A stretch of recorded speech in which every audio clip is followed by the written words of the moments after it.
아름답고 귀한 말씀 생명샘이로다. 아멘.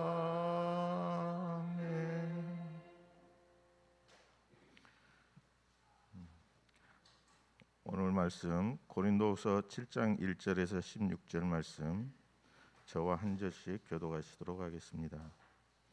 고린도후서 7장 1절에서 16절 말씀입니다.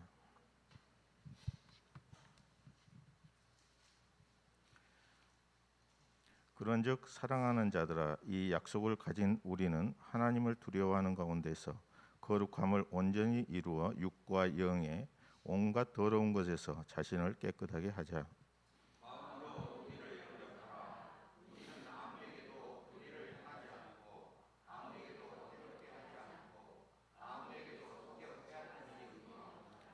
내가 이 말을 하는 것은 너희를 정죄하려고 하는 것이 아니라 내가 이전에 말하였거니와 너희가 우리 마음에 있어 함께 죽고 함께 살게 하고자 함이라.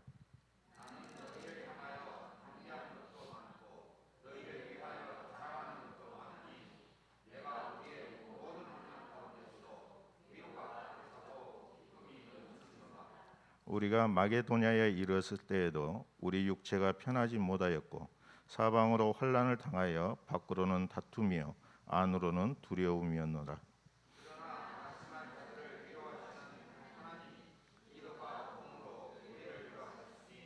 그가 온 것뿐 아니요 오직 그가 너희에게서 받은 그 위로로 위로하고 너희의 사모함과 애통함과 나를 위하여 열심히 있는 것을 우리에게 보고함으로 나를 더욱 기쁘게 하였느니라.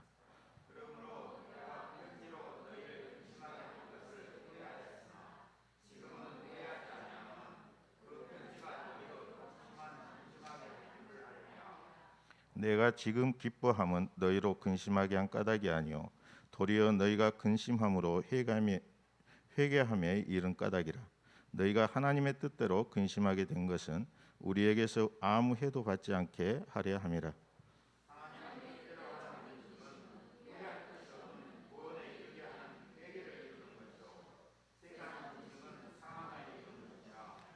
보라, 하나님의 뜻대로 하게 된 이 근심이 너희로 얼마나 간절하게 하며 얼마나 변증하게 하며 얼마나 분하게 하며 얼마나 두렵게 하며 얼마나 사모하게 하며 얼마나 열심히 있게 하며 얼마나 벌하게 하였는가. 너희가 그 일에 대하여 일체 너희 자신의 깨끗함을 나타내었느니라.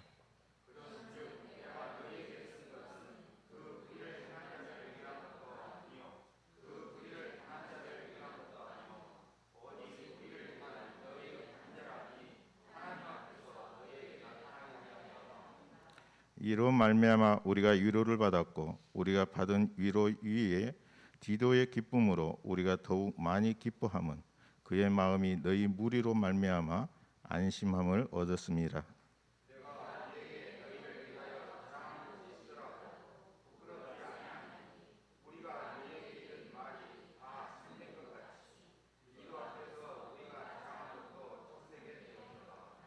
그가 너희 모든 사람들이 두려움과 떨므로 가기를 영접하여 순종한 것을 생각하고 너희를 향하여 그의 심정이 더욱 깊었으니 내가 범사에 너희를 신뢰하게 된 것을 기뻐하노라. 아멘. 담임 목사님께서 보라 하나님의 뜻대로 하게 된 근심이란 주제로 말씀 선포하실 때 큰 은혜 누리시기 바랍니다.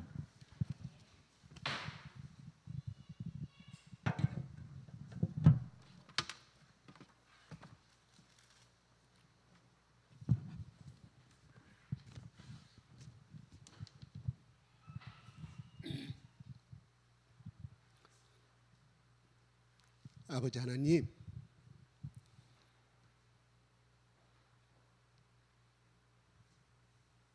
주님의 응답하심에 저희들 이 자리에 나왔습니다.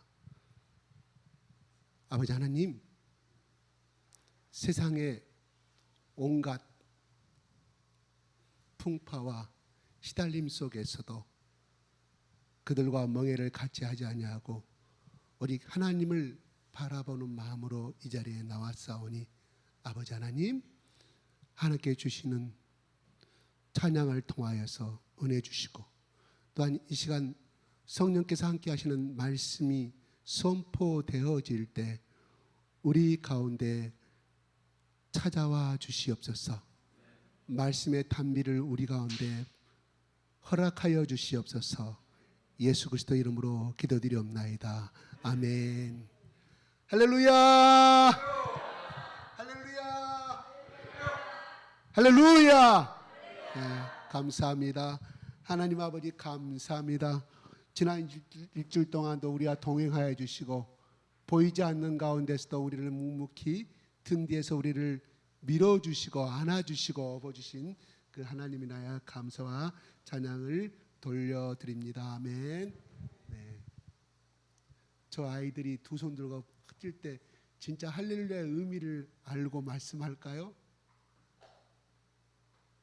엄마 아빠가 하니까 따라서 하겠지요.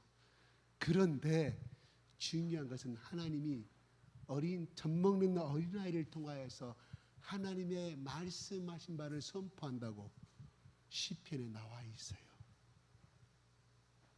꼭 우리 주일날 우리 주일학교 어린아이들의 입을 통하여서 그냥 할렐루야를 외치는 우리 가운데 저 어린아이의 동심 어린 할렐루야를 통해서 우리 가운데 이루어 주심을 감사합니다.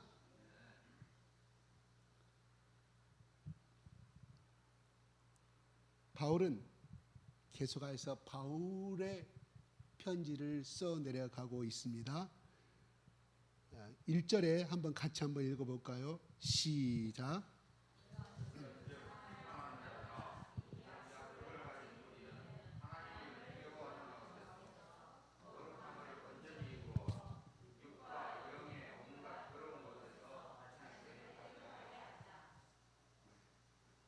사랑하는 자들아, 이 약속을 가진 우리는, 약속이란 뭔 말일까요? 바로 그런즉 그러므로, 그죠? 그래서 방금 6장 지난주 읽었던 6장 18절 한번 읽어볼까요? 18절에 너희에게 아버지가 되고 너희는 내게 자녀가 되리라. 전능하신 하나님의 말씀이라. 예, 구약 이사야에서 나온 말씀을 그대로 바울은 써 내려가고 있습니다. 그러니까 아버지가 되고 우리는 자녀라는 이 약속을 말씀하시는 거예요. 그럼 이 자녀라는 것은 무엇을 의미할까요? 자녀는 무엇을 의미할까요? 아버지의 상속을 받으신 자격이 있는 거잖아요. 그죠? 그래서 우리는 하나님 나라의 약속을 가진 자다, 이 말입니다. 그러므로 우리는 어떻게 하냐? 하나님을 두려워하는 가운데서 막 무섭고 떨림이 아니라 하나님을 경외하는 마음, 존경과 사랑하는 마음을 가지고 거룩함을 온전히 이루라고 말합니다. 그러면서 이 거룩함을 온전히 이루는 것은 무엇을 의미하느냐? 바로 육과 영의 온갖 더러운 것에서 자신을 깨끗하게 하자고 말합니다. 여러분, 깨끗하다는 말은 무슨 말일까요? 글자 그대로 해석하면 깨끗하다는 건 옷이 더럽혀졌을 때 하이타이나 빨래비를 세탁기 돌려서 옷을 깨끗이 빤다고 흔히들 말하죠. 깨끗하다는 건 기분이 좋잖아요. 왜? 깨끗함의 반대는 뭐예요? 더럽히다, 이 말이잖아요. 그러면 깨끗하면 누구든지 다 좋아합니다. 불결하고 이렇게 추하고 더러우면 누구든지 그 장소나 그 땅 길거리를 가는데 피해서 갈 수밖에 없는 거잖아요. 그런데 여기서 말하는 깨끗함이라는 것은 그래요, 거룩함을 말합니다. 거룩함을 무엇을 의미할까요? 그러면 깨끗함의 기준이 뭐가 돼야 됩니까? 자, 옷을 우리가 빨았어요. 빨기 전에 기준이 되겠죠. 그죠? 거기에 비해서 깨끗함을 말합니다. 그러면 깨끗함과 거룩함이라는 것은 상대적인 것을 말합니다. 그 기준이 누구냐? 하나님이라는 거예요. 우리의 기준은 누구냐? 하나님. 하나님께서 보셨을 때 우리를 거룩히 해야 한다는 말입니다. 다시 말해서 옆 사람과 또한 직장 동료에서 맨 나쁜 짓을 하는 사람 비해서 내가 깨끗함을 기준이 아니라 하나님 편에 보셨을 때의 기준이 된다 이 말이에요. 어렵죠? 어려워요. 하나님이 깨끗하면 우리도 깨끗해 할 거 아닙니까? 근데 하나님은 뭐예요? 죄를 모르시는 분이기 때문에 그분의 기준에 맞춰 산다는 것은 얼마나 어렵습니까? 바울은 지금 하나님의 약속, 하나님 나라를 상속을 받고자 하는 자녀의 약속을 받은 사람은 하나님 보시기에 거룩해야 된다. 이렇게 말씀하고 있습니다. 굉장히 고수준을 요구하고 있어요. 그런데 그 고수준의 기준은 비결은 뭡니까? 아무리 세탁기에 물을 넣고 돌려도 거기에 세제를 타지 않으면 그 빨래 빠는 말이에요. 냄새나고 그렇죠. 물론 세탁기 넣기 전보다는 낫지만 그런데 거기에 세제가 들어가야 돼요. 무슨 세제냐? 예수 그리스도의 보혈의 세제가 들어가야만이 깨끗함을 받을 수 있다. 이런 말입니다. 그러면 제가 하나 묻겠습니다. 요한계시록 3장 20절 말씀해 보십시오. 그 유명한 말씀 요한계시록 3장 20절. 네? 보라 내가 문 밖에 서서 두드리니 누구든 내 음성을 듣고 그가 나를 영접하면 나는 그와 더불어 먹고 살고 그는 나와 더불어 먹고 살리라고 말씀합니다. 그런데 이 말씀이 우리는 흔히들 복음의 구원의 요청을 할 때 우리는 그렇게 쓰는 말이라고 생각이 들어요. 보통 그렇게 많이 인용을 합니다. 그런데 정말로 이 말씀을 하게 된 하나님의 사자가 예수님이 말씀하게 된 배경이 뭐냐면 누구에게 주는 말씀이에요? 라오디게 교회에게 주는 말씀이에요. 라오디게 교회인들은 어떤 사람들이었어요? 처음에는 뜨거운 사람들이었는데 뭐라고요? 책망을 받죠. 뜨겁지도 않아. 내가 너를 토하여 내치리라고 말씀합니다. 그러면서 그 말씀을 주셔요. 그러면 라오디게 교회인들은 예수 그리스도의 보혈의 피를 통하여서 깨끗함을 받은 사람입니까? 그렇죠. 이미 구원을 받은 사람에게 주는 말씀이에요. 성령께서 말씀합니다. 사도 요한에게 주신 말씀입니다. 예수를 모르는 자에게 주는 말씀이 아니라 이 말이에요. 그 말은 무슨 말인가요? 너희들이 이미 구원을 받은 것은 사실이지만 무슨 말? 바로 그 말씀 속에 영접한다는 것은 무슨 말이에요? 3장 20절 너희가 나를 영접하면 내 음성을 듣고 영접하면 나는 그와 더불어 먹고 살리 그는 나와 더불어 산다. 영접한다는 것은 무슨 말이에요? 그래 글자 그대로 받아들인다는 이 말이거든요. 그 오늘 다시 한번 해석하면 내가 너의 주인이 되고 싶다. 너희가 예수를 믿는데 이미 세상길로 흘러가 버리고 미지근한 상황 너희들이 그 삶이 나는 너의 인생의 주인이 되고 싶다. 나의 공간을 내가 들어가준 공간을 열어주라 남겨두라 이런 말이에요. 그래서 영어 성경은 room이란 말을 써요. room ROM 뭔 말 여유라는 말 쓸 때 쓰죠. 명사로는 방이지만 공간을 차지할 여유. 다시 말해서 내가 너희 속에 들어갈 수 있는 공간을 열어주라. 남겨주라 이 말입니다. 다시 말해서 내가 주인이 되고 싶다. 그러면서 23장 계시록 3장 21절 22절 23절을 이렇게 써내려 갑니다. 한번 시간이 가더라도 좀 올려주십시오. 그럼 보고 가야 되겠습니다. 이거는 마음의 문을 열고 예수를 구원을 얻는다는 그 말이 아니라 이미 예수를 믿은 라오디게 교인들에게 하시는 말씀이에요. 계시록 3장 22, 23, 24 한번 좀 보십시오. 네. 한번 성경책 찾으신 분 읽어주십시오.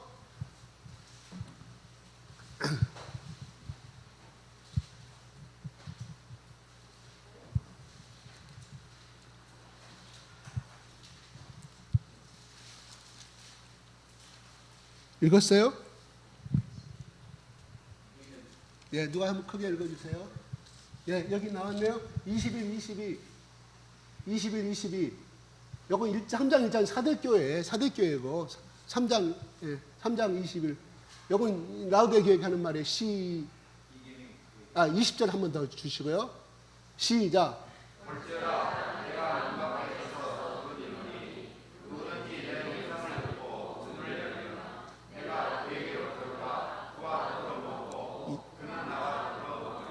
예. 문을 연다면 영접한다 이 말이에요. 그 다음 21절.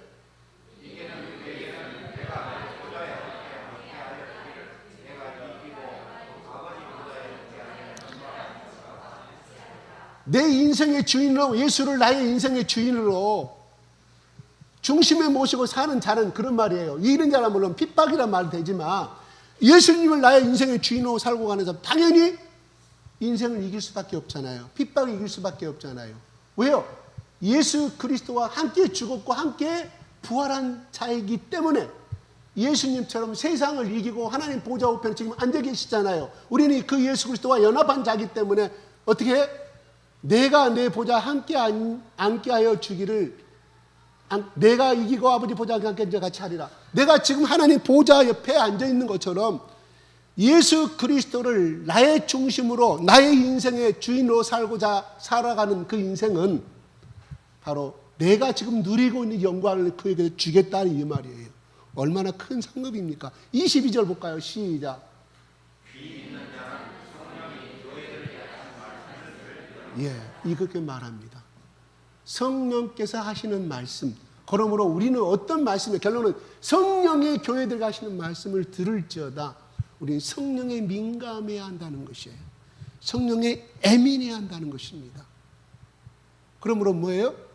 예수 그리스도가 내 중심 가운데 있다고 생각하는 사람은 어떤 걸로 알 수 있냐? 끊임없이 주님과 대화하는 사람. 누구와? 주님. 그 주님이 누구예요? 성령님. 일하면서 끊임없이 성령님을 부르고 끊임없이 성령의 인도하심을 간절히 간구하는 사람. 이게 바로 이기는 자가 된다. 그러면 그 사람은 뭐예요? 깨끗한 삶을 살 수밖에 없다. 이런 말이에요. 물론 이미 우리는 깨끗함을 받았어요. 예수 그리스도의 보혈의 피로. 그러면 라우디아 교인들도 이미 받았잖아요. 받았는데 예수 그리스도께서 토하연에 친다고 말합니다. 성령께서. 이건 뭔 말이에요? 심판대 앞에서 하나님이 버리신다는 이 말입니다. 굉장히 무서운 말씀입니다. 자, 이스라엘 백성들이 출애굽할 때 이미 홍해를 통해서 나온 것은, 구원을 받은 것은 마찬가지거든요. 구원을 받았잖아요. 그렇죠? 그러면 구원을 받았는데 두 번째 복을 받는 비결은 뭐냐면 하나님이 십계명을 주십니다. 이거는 이미 구원받은 자에게 주시는 십계명 말씀이에요. 언약의 말씀이거든요. 뭐 이 땅을 살아가는 데 있어서 너희들이 강야할 삶과 가나안 땅에 들어가서 이게 복받는 비결은 뭐냐? 이 10가지를 지켜라 이 말입니다. 거꾸로 말하면 이 말씀을 지키지 아니하면 복받을 생각을 하지 말라. 거꾸로 말하면 역설적으로 그렇다 이 말이에요. 이 10가지의 이 여기를 행하지 아니하면서 복달라고 말하면 뭐예요? 법을 위반했는데 감옥에 가야 되잖아요.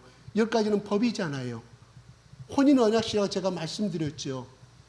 세상을 섬기고 살아가는데 가늠한 자기 아내에게 한 달 수입을 한 달 자기가 뼈빠지게 본 남편이 그 수입을 아내에게 줄 것 같아요? 안 주죠. 안 주죠. 이 좀 넉나간 1% 모자란 남편은 빼놓고는 안 주죠. 절대 안 주죠. 왜 안 주냐고 해봐야 뭐겠습니까? 부정한 짓거리를 저질렀는데 남편이 줄 사람이 있겠습니까? 자식에게 주지 아내가 주겠습니까? 그와 마찬가지라 이 말이에요. 우리는 신부이기 때문에 하나님 우리는 신랑이고 예수님은 신랑이고 남편이고 우리는 신부이기 때문에 복 받으려면 어떻게 해야 돼? 남편이 원하는 것을 해야 한다 이 말이에요. 그 남편이 누구냐? 예수님 하나님이라 이 말이에요.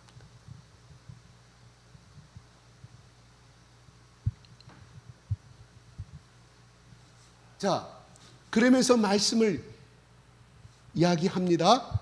그러면서 이것이 2절로 이어져 갑니다. 시작. 마음으로 우리를 영접하라. 7장 2절입니다. 7장의 시작. 마음으로 우리를 영접하라. 우리는 아무에게도 불의를 행하지 않고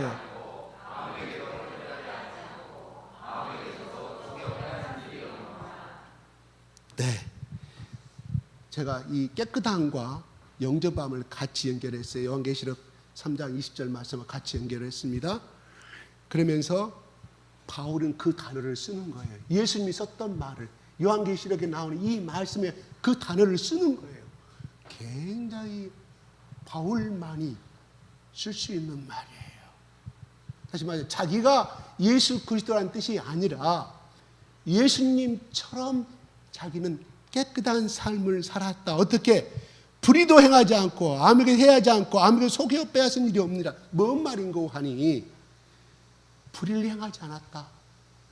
너희들과 내가 1년 반 동안 생활하면서 너희들이 나를 받지 않느냐. 그 불의라는 것은 무엇을 의미할까요? 비도덕적인 말이 아니라 하나님 편에서 보셨을 때의 불의를 말합니다. 그 삶을 살지 않았다. 두 번째로 해롭게 하지도 아니하였다. 아무에게 속여 빼앗은 일이 없다. 뭔 말이에요? 속여 빼앗은 일은 그들이 갖고 있던 이 거짓 가짜 교사들이 그들에게 심어준 뭐냐면 바울은 예루살렘에다가 그 가뭄에 시달리는 예루살렘 교인들에게 궁핍하여 사는 교인들에게 너희들의 연봉돈을 받아가지고 그들에게 갖다 준다고 하였는데 얼마를 착보가했다는 소문이 들렸다는 말이에요. 누가?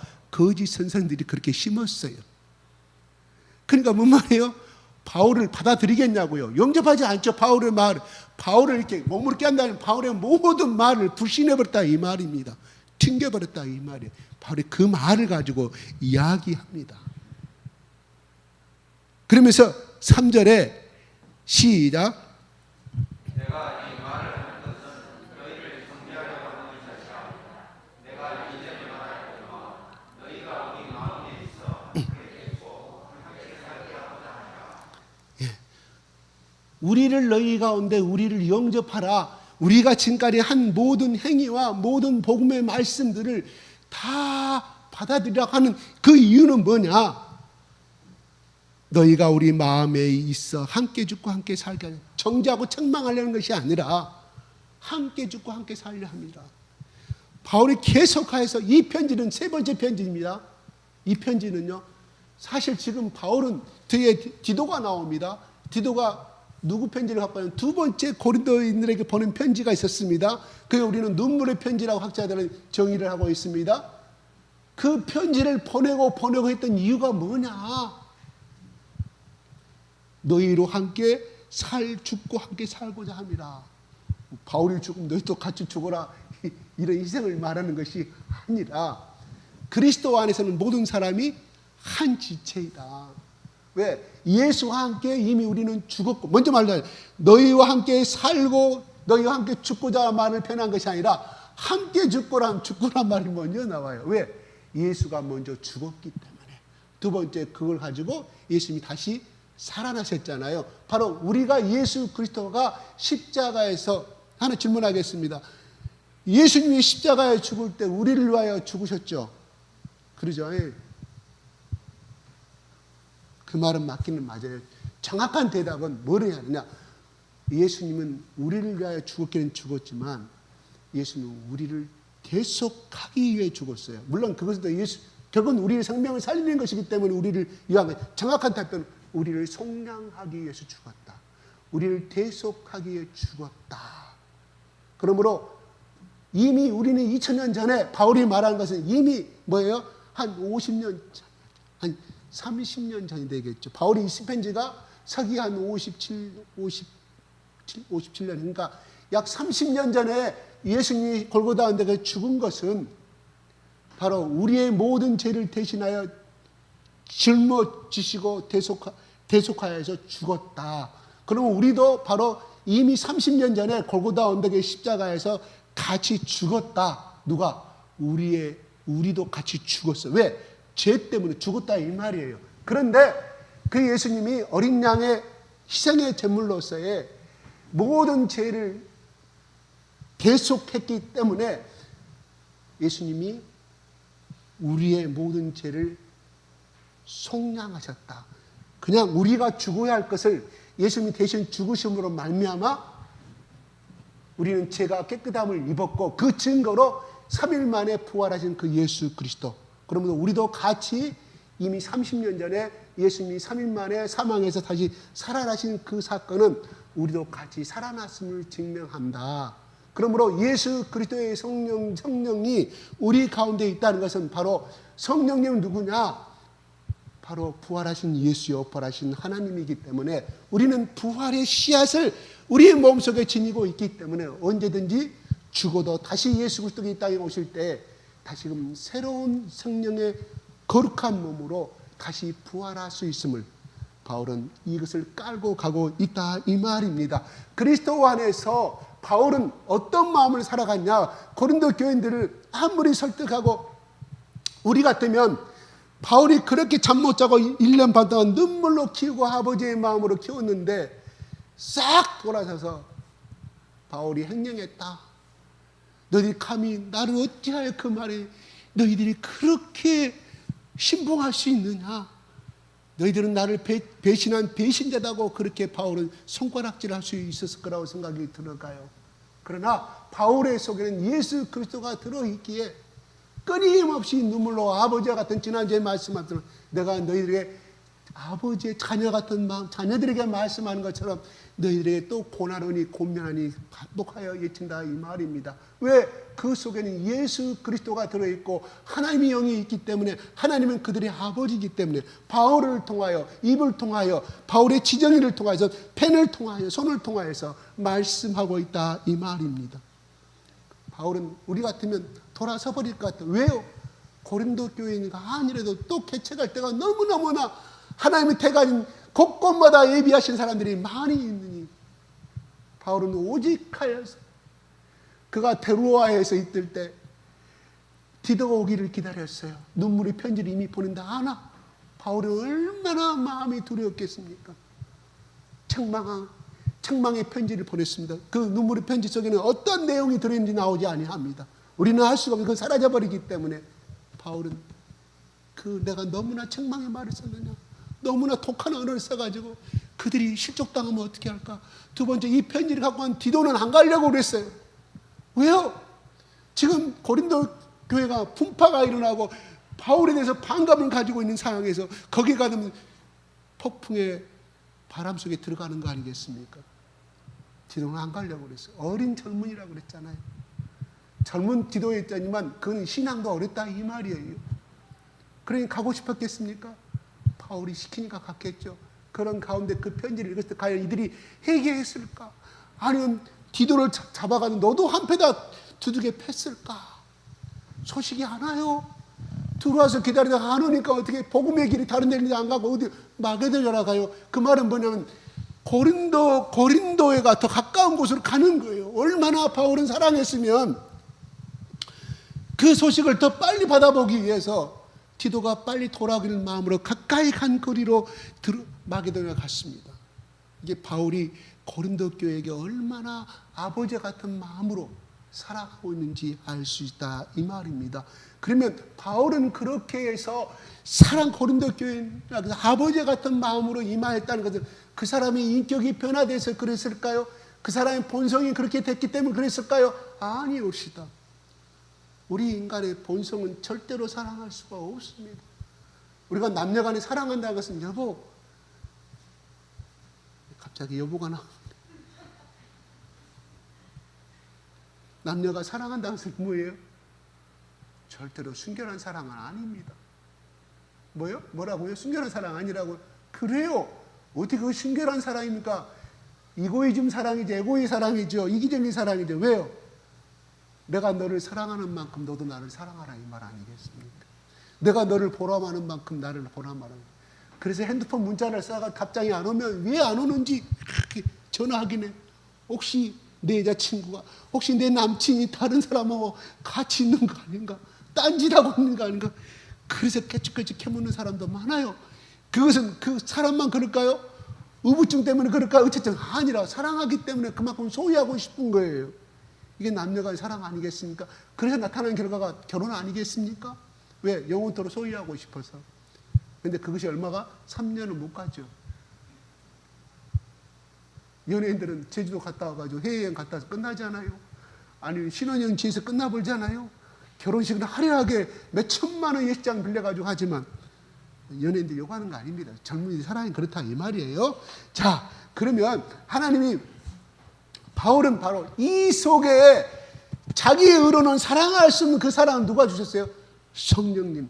예수도 십자가의 사랑만이 그에게 아버지의 마음을 나타냈다 이 말입니다. 결국 바울이 이렇게 끊임없이 고린도전서에 쓴 편지가 5편지라고 그러는데요. 5개 썼다고 그래요. 근데 성경 개통 2개밖에 없습니다. 왜? 3개는 갈라지고 나머지 갈라지고 사라지고 없기 때문에. 그 말은 뭔 말이에요?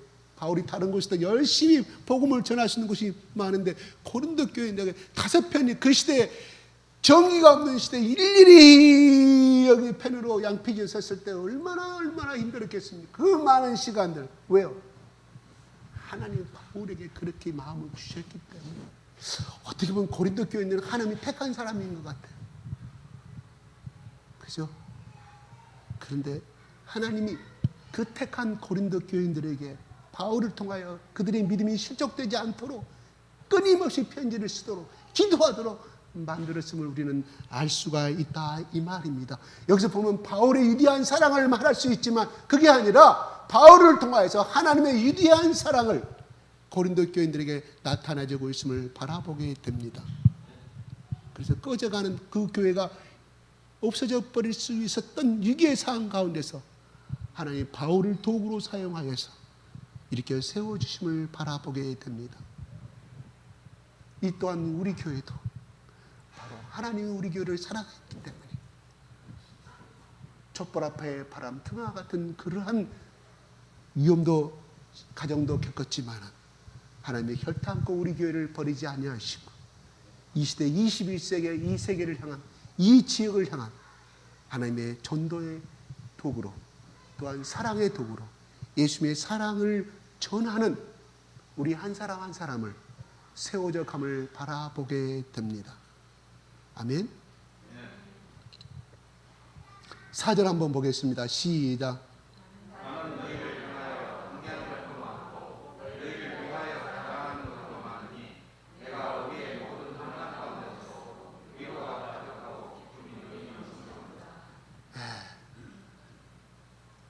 내가 너희를 향하여 감대한 것은 무엇을 말하냐면 바로 눈물의 편지를 쓴 거예요.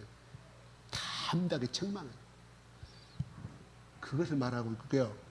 너희를 위하여 자랑한 것도 많죠. 정말 이것만 아니면 고린도 교인들이 그 각지의 아가야 지방 고린도는 여러 곳에 교회가 세울 수 있었던 것은 뭐예요? 바울의 열심도 있었지만 그들의 마음밭이 그만큼 순수했다는 것입니다. 그 다음에 그들이 자랑한 것도 뭐가 있었냐면요. 하나 예를 든다고 하면 제가 예전에 말씀드렸지만 그들은 상인조합에 길드란 조합이 있었다 이 말이에요. 그 길드는 날마다 그 고린도에 있는 그 우상을 섬기는 신전 앞에서 제사를 지내고 그 제사를 지낸 다음에 두 번째로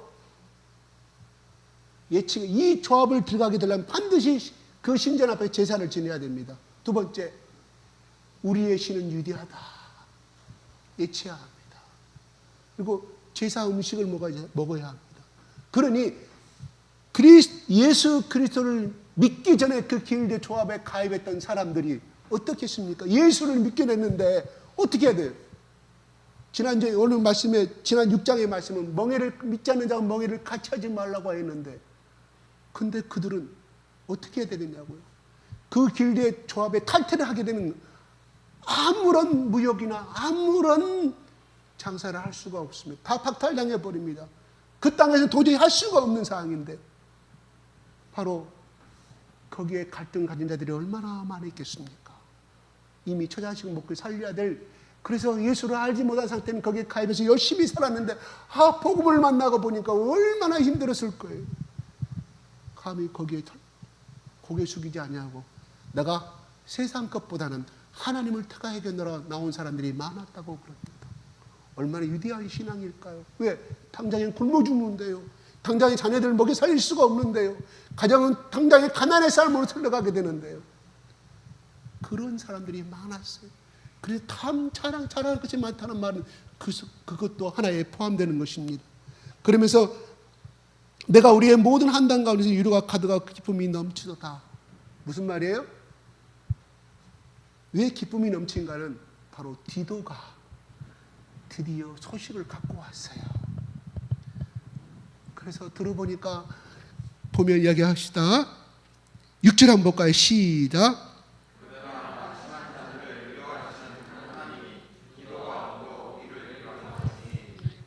예.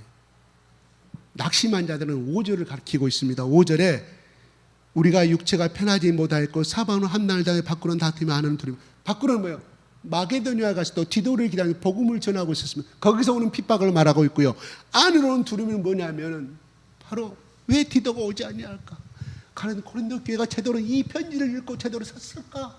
아니면 반란을 일으키고 돈 3, 4, 5를 무너져 버리고 말았을까? 그 두려움이.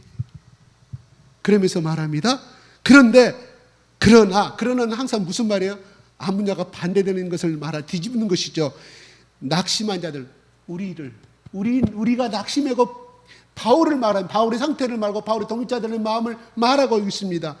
하나님이 디도가 오므로 우리를 위로하셨다. 어떻게 위로가 됐을까요? 7절에 시작.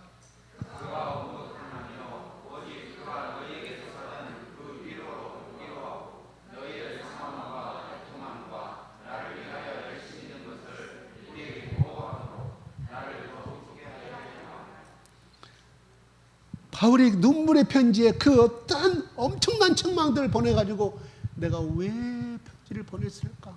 왜 그런 책망의 비수 같은 말씀을 보냈을까? 이런 가운데서 굉장히 하였는데 디도가 대환영을 받았어요. 그 편지를 가서 보니까 많은 사람들이 읽고 회개하는 역사가 일어났다 이 말이에요. 바울의 마음을 편지를 다 100% 받아들이고 또한 하나님을 위한 열심을 내게 됐다. 이렇게 함으로 우리가 큰 위로를 받았다. 그러면서 8절에 그렇게 말합니다. 시작. 예, 바로 눈물의 편지를 보낸 게 대해서 내가 후회하였다. 지금은 시작.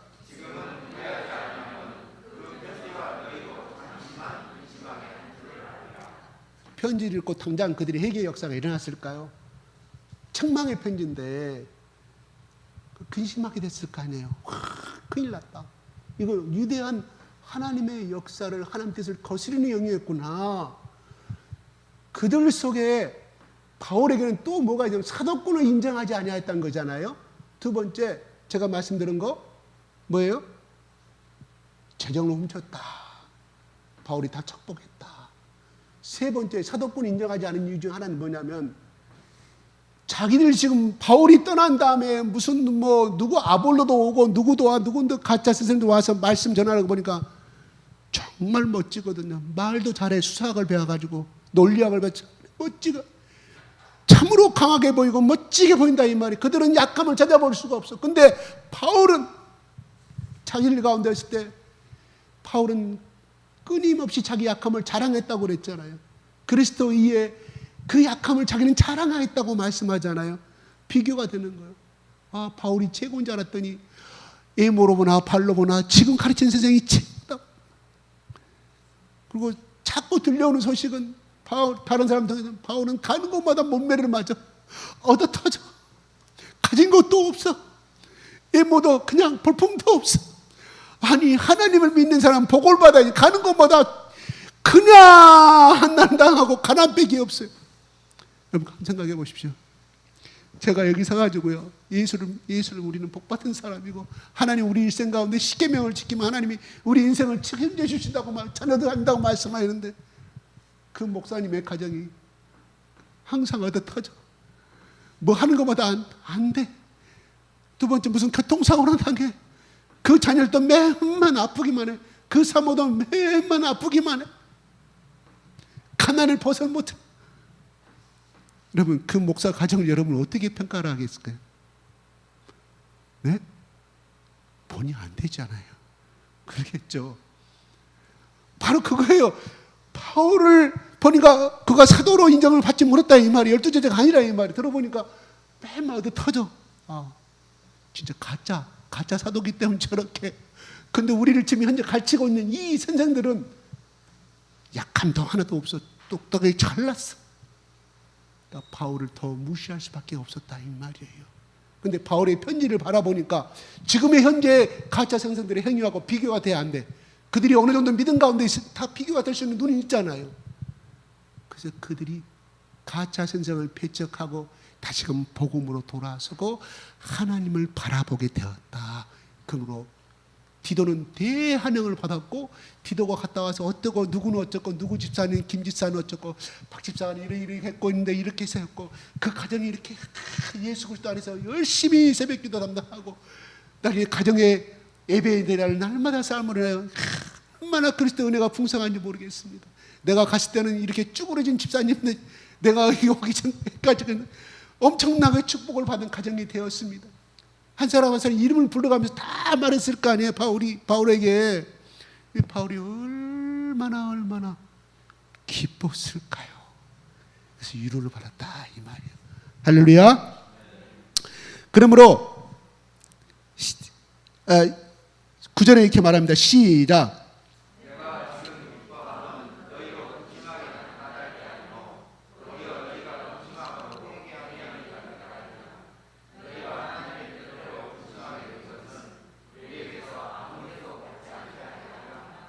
근심하게 된 것은 우리에게서 아무 해도 받지 않게 하라며, 받지 않는 뭐냐 말하면 배척당하지 않게 하였다. 하나님이 뜻대로 하는 근심은, 하나님의 안에서 걱정하고 염려하는 것은 그건 뭐예요? 우리를 더욱더 하나님의 영광에 이르게 하는 근심이 된다고 말하면서 10절에 이렇게 결론을 짓습니다. 시작.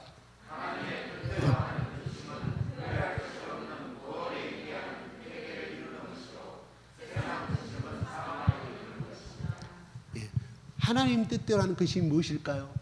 세상의 근심은 무엇일까요? 예수님이 살아계신 전에 그렇게 말씀했잖아요. 마태복음 6장에 너희는 무엇을 입을까 무엇을 먹을까 걱정하지 말라. 이것이 세상의 근심을 말하는 것이고, 세상에 어쩌면 잘 살 것인가 하는 근심을 말하고, 그 다음에 하나님의 근심이 뭐예요? 그러므로 너희는 먼저 하나님 나라와 하나님 의를 구하라는 것은 어떻게 하면 내가 하나님 앞에 거룩한 삶을 살 수 있을까? 어떻게 하면 내가 하나님 말씀을 내가 순종할 수 있을까? 어떻게 하면 성령의 갈라디아서 5장 22절에 나오는 말씀처럼 성령의 열매는 절제와 인내와 온유와 사랑의 이 열매를 내가 맺을 수 있을까 하는 것이 하나님 뜻대로 하는 근심이라 이 말입니다. 또 바울 편에서 보면 어찌하든지 내가 저 죽어가는 한 사람의 영혼을 내가 각처에 다니면서 복음을 전하고 그들의 영혼을 회복시키고 구원시킬 것인가, 어떤 방법을 할 것인가, 이것 또한 하나님의 근심이겠죠. 하나님이 원하는 근심이겠죠. 그러므로 하는 말은 세상의 근심은 뭐예요? 사망을, 죽음으로 가는 것이다. 세상 사람들이 하는 근심은 결국은 아무리 사업이 잘 되고 아무리 돈을 많이 벌고 어떻게 하면 좋은 아파트를 사고 어떻게 하면 땅을 많이 사서 부자가 될 것인가, 결국은 사망으로 이르는 가는 길이다. 이렇게 바울은 결론을 짓고 있습니다. 그러면서 이렇게 11절에 말합니다. 시작.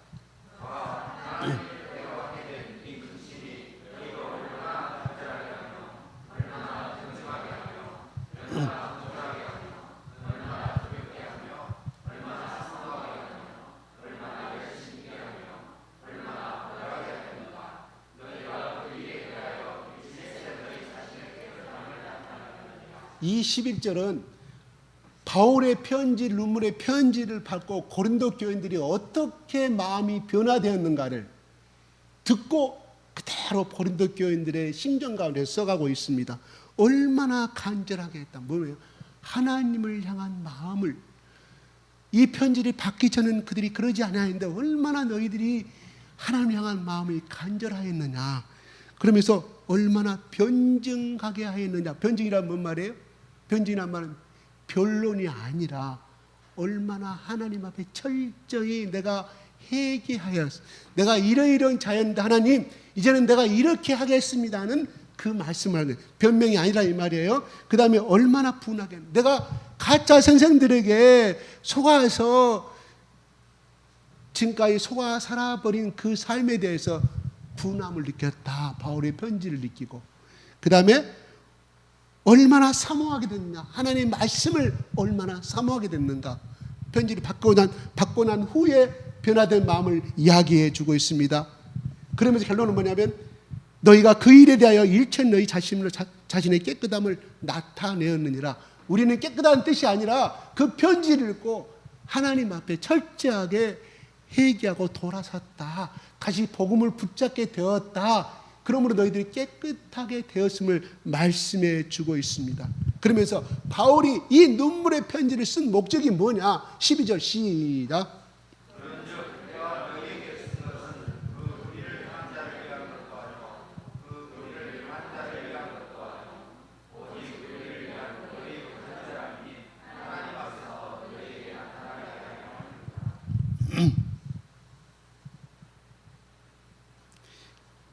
편지를 쓰게 된 것은 뭐예요? 여기서 가해자는 누구입니까? 그죠? 가해자, 피해자 참 많아요. 그죠? 막 이렇게 미투 사건들이. 가해자는 누구들입니까? 가짜 선생들이에요. 추천서 가지고 온 사람들, 이상한 복음을 전한 변질되게 하는 사람들, 그 다음에 불의를 당한 자는 누굽니까? 불의를 행한 자는 그 사람, 불의를 당한 자는 고린도 교인들이죠. 근데 이 편지를 쓰게 된 것은 그 가짜 선생을 위한 것도 아니고 너희를 지금까지 가짜 선생에 속아서 피해를 보고 있는 너희를 위해서인 것도 아니고 오직 우리를 위한 너희 간절함이 하나님 앞에서 너희에게 나타나게 하렵니다. 뭔 말인가 하니 바울이 이 편지를 쓰게 되고 이 한 것은 뭐냐? 바로 하나님을 바라보게 하기요. 예수님의 골고다 언덕의 십자가의 죽으심을 통하여서 하나님의 진정한 사랑을 발견하기 위해서 이 복음을 썼다. 다시 말해서 바울을 통해서 물론 그들이 회개하고 또한 바울을 향해서 거부함도 느끼게 되지만 진정한 위로와 기쁨은 뭐냐? 바로 하나님을 바라보게 하는 것이 진정한 위로요, 진정한 이 편지의 목적이다. 이런 말입니다. 가짜 선생들 누구였어요? 그들을 바라보게 만들었습니다. 그래서 그들의 팔을 만들었잖아요. 그런데 바울은 이 편지를 쓴 목적은 하나님을 고린도 교인들아 너희 처음에 가졌던 그 첫사랑이 예수 그리스도를 통한 하나님의 사랑이었지 않느냐. 하나님을 바라보라. 그래서 그들이 하나님을 바라봄으로써 뭐예요? 큰 위로와 회복의 역사가 일어났다 이 말입니다. 우리가 인격적으로 사랑 가운데 대화를 나눕니다. 어려운 사랑 가운데서. 그러나 그 인격과 그 행동은 그 사람을 변화시키지 못합니다. 감동을 줄 수는 있어요. 근데 중요한 것은 그 사람을 변화시키는 것은 누구냐? 예수도의 십자가와 하나님의 사랑인 줄 믿습니다. 그리고 우리가 상대를 위로해주고 회복시키는 것은 뭐냐? 하나님을 바라보게 하는 것이 우리의 위로의 목적입니다. 우리의 상담의 목적이요 기도의 목적이라 이 말입니다. 인간을 바라본 것은 실망할 수밖에 없습니다. 왜요? 우리는 내 비칠 수 있는 것은 예수 그리스도의 성령의 충만한 빛이 우리 가운데 있을 때는 그 빛이 그냥 반사돼서 그 사람 속에 이 사람은 참으로 하나님의 사람이라고 하지만 그 빛을 잃어버린 우리 속에 뭐예요? 본능이 나타날 수밖에 없어요. 무슨 본능? 죄악의 본능, 나를 세우고자 하는 본능, 나의 잘남을 잘나게 자랑하고자 하는 본능밖에 없다 이 말이에요. 그러면 어떻게 돼? 그 사람이 그 행동이 언젠가는 항상 그것이 유지가 됩니까? 죄악의 행동인데요. 오늘날 저렇게 무엇을 국민을 위해서 무엇을 하겠다고 다 뒤치니까 뭐가 나와요? 다 나오잖아. 다 어느 누구나 다 나오잖아요. 인간을 바라보면 우리는 죄 앞밖에 없어요. 그러나 오직 순결하고 깨끗함을 가진 온전한 예수 그리스도 그 하나님만이 우리를 위로할 수 있고 우리의 영원한 참 기쁨의 대상에 있음을 우리는 그 하나님을 나의 아버지로 모시고 있기 때문에 바로 3장 20절에 누구든 내 음성을 듣고 오늘 말씀부터 영접이란 말은 뭐예요? 내 인생에 예수 그리스도를 내 주인으로 모시고 살아가는 사람은 라우디에 교인들아 나는 너의 주인이 되고 싶어. 인생의 동반자가 되고 싶어. 너의 아버지가 되고 싶어. 이 말이에요. 예수님 말씀은, 성령님 말씀은. 그런데 우리는 필요할 때만 아버지 떠나면 아버지 아니요. 그래서 나중에 이렇게 해요. 죽어가는 아버지한테 뭐라고? 아버지 나 결혼할 때 뭐 해줬어 엄마? 나 시집갈 때 뭐 해줬어? 나 거지 결혼했잖아.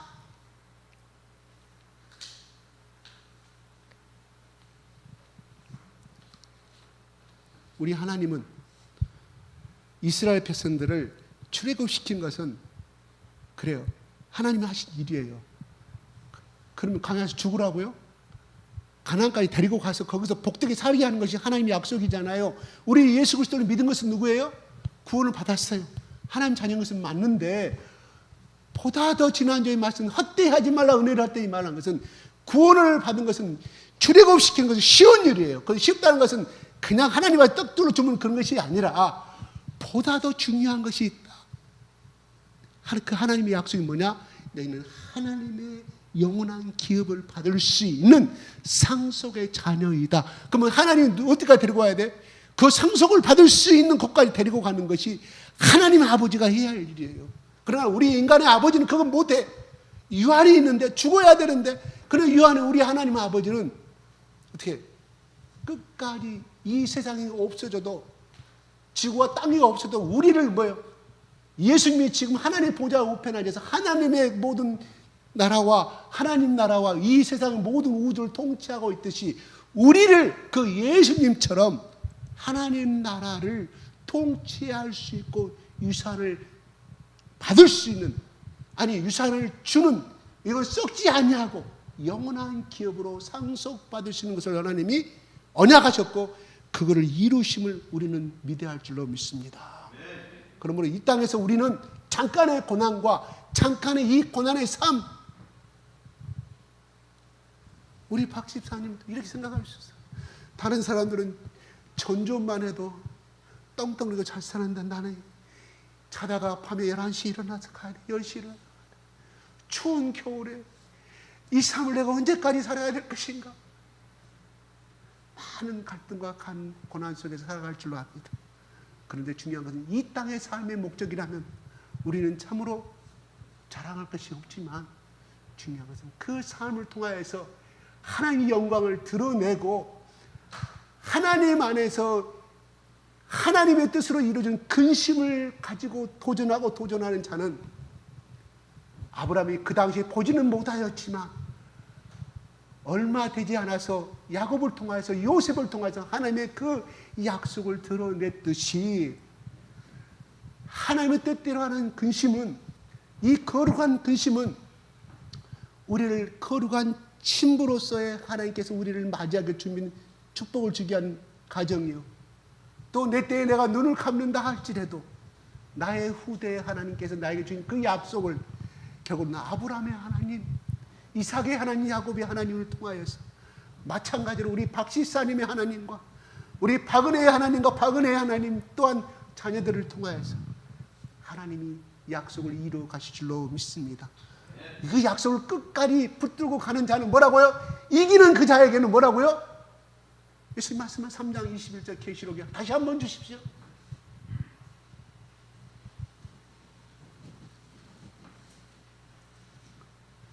시작.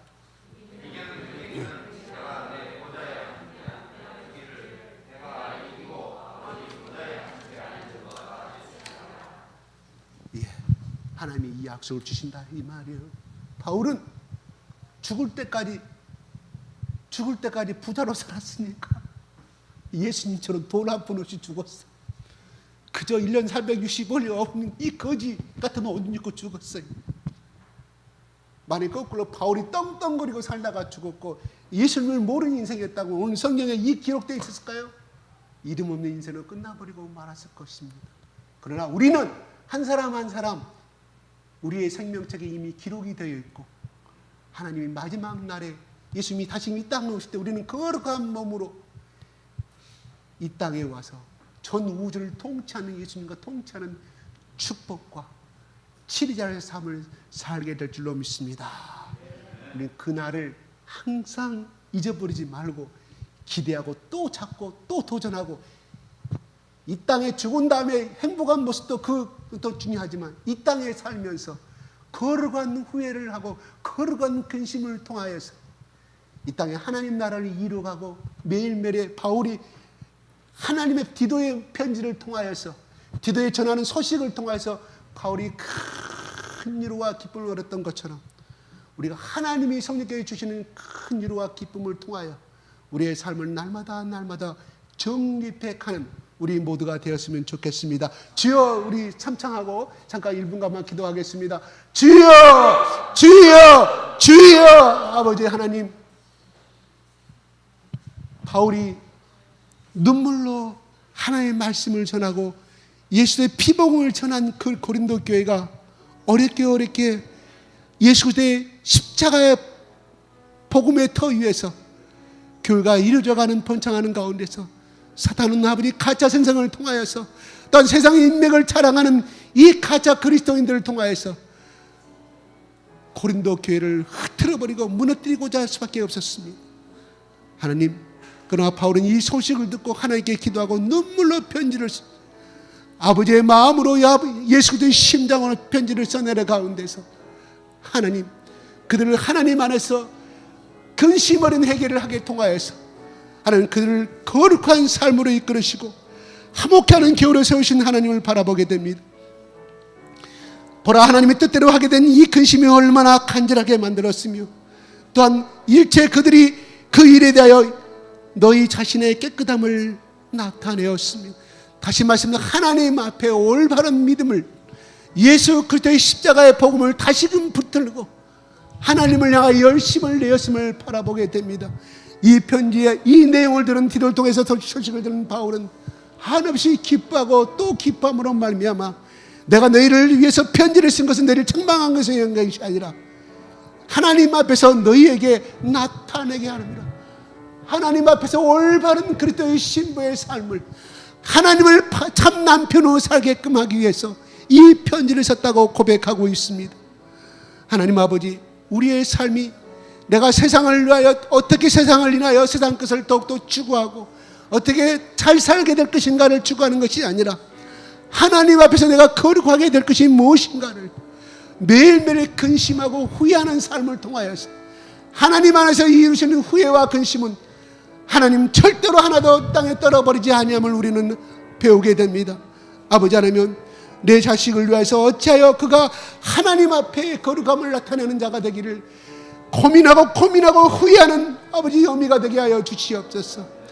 하나님 앞에 내 자식들이 어떻게 하면 하나님 앞에 올바른 삶을 살게 될 것인가를 고민하는 부모가 되게 하여 주시옵소서. 그래서 두렵고 떨림으로 간절함으로, 얼마나 간절함으로 하였는가를 바울은 그 고린도 교인들의 마음을 동감하고 감동하고 있습니다. 아버지 하나님, 하나님의 마음을 감동하는 마음으로 자식을 위하여 기도하게 도와주시옵시며 가정을 위하여 기도하고 예수 그리스도의 심장으로 아버지 하나며 가정의 머리가 되게 하여 주시옵소서. 부모가 되게 하여 주시옵소서. 감사와 찬양을 돌려드리며 우리 주 예수 그리스도 이름으로 기도드리옵나이다. 아멘.